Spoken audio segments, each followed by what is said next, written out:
Hi guys, welcome back to the fermented world. We are looking in on the wee heavy. This should be ready to bottle by now.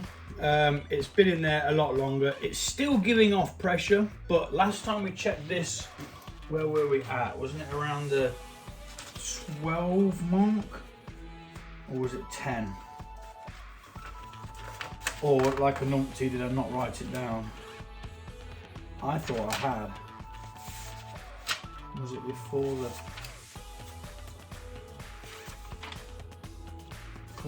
How far back was it? Here we go. Yeah, it was at 1.012. So we're going to get some bits and bobs that have been sterilised, which will take a hydrometer reading, find out the gravity now, calculate the ABV, and then we are going to bottle. Any sugars that are in there left over is really slow fermenting sugars, which we're going to allow to use in the conditioning. So let us remove the lid. Shouldn't need the lid anymore because I'm going with it's done. Still quite a few bubbles in there. I think what we'll do is we'll take a quick reading and then we'll assess the situation actually, because it does look like there's a lot of bubbles. But if it's the same or near as damn it, then we know that it's finished.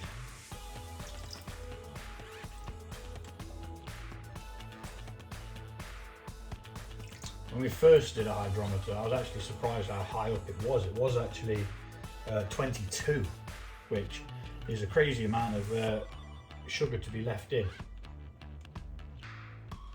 So just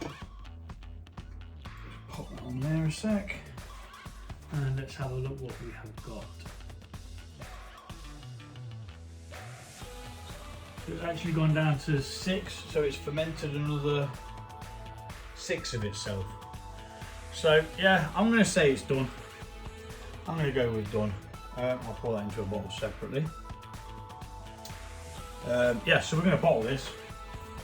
This was a 16 litre yield, but it was actually meant to be 23 litres, which is why we've made it stronger. So a quick calculation and we'll find out the ABV.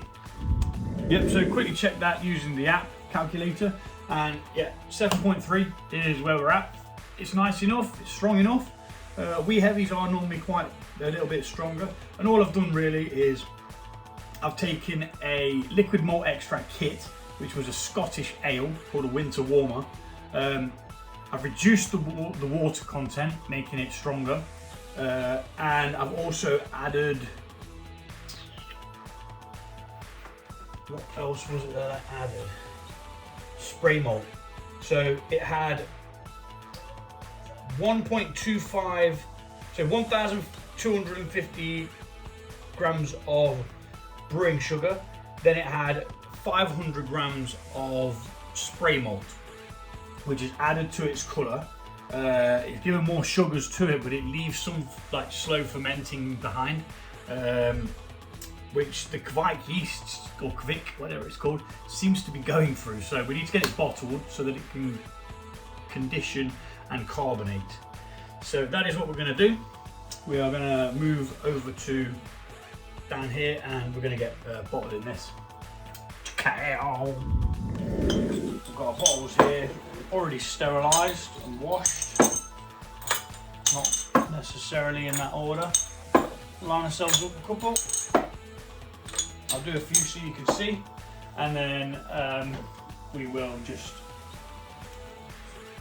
continue in super speed. Got to tip this in there gently.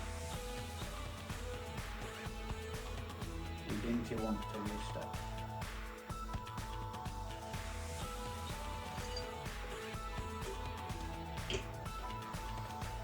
So we'll start off with that one. First of all, we need to open the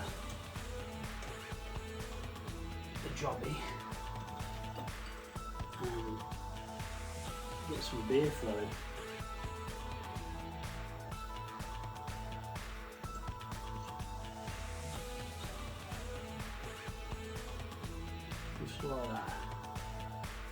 I'm going to get a couple of bits of crud to start with. It's quite normal. Really struggling in this light to actually see the level of where it is. There we are. And then we just pop that to one side and we'll prime them shortly. Bought some new bottles. Some of these ones have got ceramic lids. And I've just bought 141 bottles off eBay as well. Went and got them off a chap who unfortunately got COVID and he can no longer taste. So he stopped brewing, which I think is absolutely a horrific idea.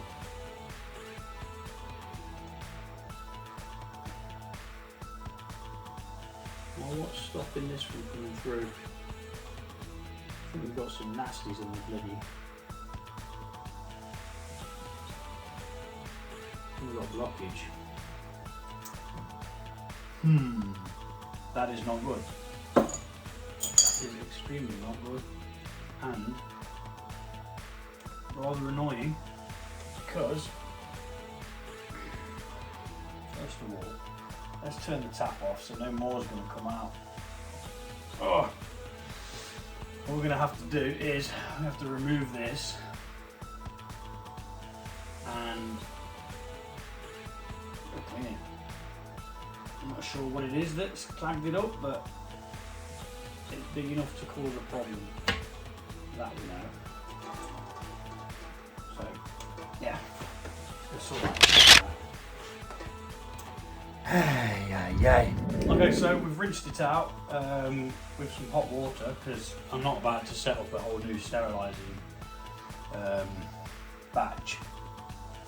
So hopefully we've got the bit of clag that's causing the issue out, and we'll be able to continue without any more problems. And if we do, we're just going to have to repeat the same thing again and clear it out. Now this is a reason why I always put my hops in hop bags, for that simple fact. Now it wasn't hops, so it might have just been a clump of yeast or possibly a bit of malt, spray malt that didn't dissolve, but to be fair, it would have fermented by now anyway. So yeah, strange one. Not had that happen for some time. And I can't see the level in this light. I'm just going to get beer all over me. That's it. Yeah, that's it. I'm right close to the edge. Spilt one all over me earlier on. I was bottling the 4 Hopman of the Apocalypse, which is a local brewery who have allowed people to have their recipe through a all grain kit. Sorry if you can see my ass. It's not the nicest things to have to see. Yeah, they've allowed the kit to be created that allows people to brew their beer. And it's one of their signature beers as well, so you know they're not messing around like. It's definitely a privilege to be able to brew it. And it tastes wonderful. Mine turned out a little bit more stronger than what their original is. They're supposed to be 5.2, I believe. Mine came out at 5.6, but I had to use a lot of brewing sugar because I believe I had a bit of an issue with some of the malt not being cracked properly. So obviously if it's not cracked, you can't extract the starches in there that are then changed into the sugars. We does not get it. If you can't get those sugars out, you're not going to have a beverage, are you? So I had to tweak it, so to speak. But it tasted good, and that's all that matters, really. So yeah, I'm not going to do any more and bore you because I have to keep on talking, and I'm a bit boring, yapping on all the time, so we're going to speed this up.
Okay, so we've bottled them now. Got 31 bottles of this wee heavy, which is tip top. Towards the last bit, I was literally like pouring it, tipping the whole thing to try and get the last bottle out, which makes sense. Why wouldn't you? But what we're going to do now, we're going to do something called priming. If you don't know what priming is, then I'm going to tell you. Basically, what we're going to do is we're going to add a little bit of sugar to the bottle before we cap it off. 1 teaspoon per bottle. And what this does is it sets off the yeast. It creates a small fermentation in the bottle that can't go anywhere. So then it's trapped and forced to go into the beverage. And then we're gonna sit these somewhere for about 2 weeks warm over there in the kitchen. And then it'll have about a month in a cooler area where it all settles out, clears and conditions. So just to show you that quickly, like we've popped that in. I will come back to the others in a second, but I'll speed that up. So we're literally gonna close the bottle, tip it up ever so slightly, gently, and cap it off. Again, gently tilt it. And what that does is it just allows the sugar to dissolve a little bit better into the beverage, making it easier for the yeast to deal with. I've always done it, so I'm just assuming it's okay. You don't have to, you can just put it in, the yeast will do its thing.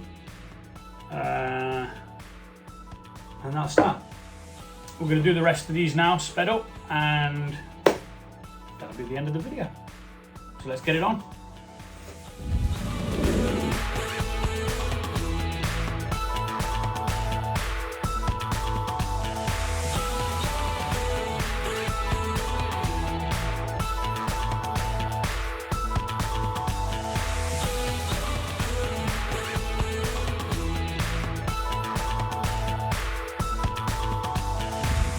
So yeah, that's it guys, all bottled, all primed, and like I say, these are going to sit for 2 weeks in a warm place, and then about 4 weeks, 3 to 4 weeks, depending on how much beer I have left from the other batch. If I run out, then I'll probably open it a bit early. But yeah, thanks for watching, and I'll see you soon.